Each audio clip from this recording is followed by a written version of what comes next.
Хабанеру из «Кармен» хотя бы раз в жизни слышал, наверное, каждый. В роли цыганки страстной и свободолюбивой. Солистка Санкт-Петербургского детского музыкального театра Юлия Неженцева.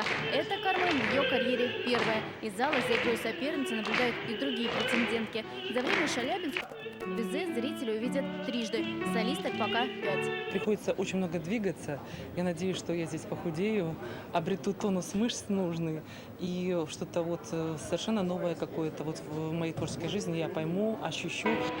Костюм «Кармен» Анжелина Швачка на себя примеряла уже 120 раз.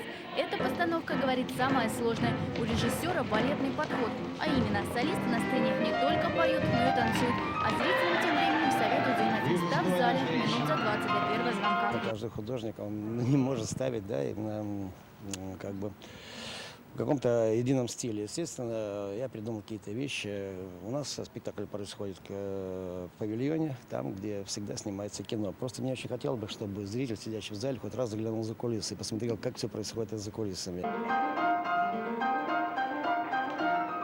Стоп. На постановку спектакля было всего 20 дней. У приглашенных артистов напряженный график. И вырвать их для репетиции на несколько месяцев невозможно, говорят в театре. Сейчас здесь готовность к премьере процентов на 70. Декорации привезли из Москвы в конце прошлой недели. А в пошивочном цехе кипит работа почти круглые сутки. Вот еще одна «Кармен». Ирина Гагита примеряет пока недошитое платье.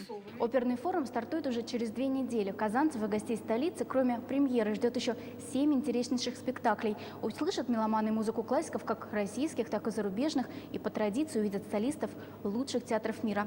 А билетов на фестиваль уже почти не осталось. Маргарита Петрова, Ильшат Мухаметов, телеканал «Татарстан», Новый век.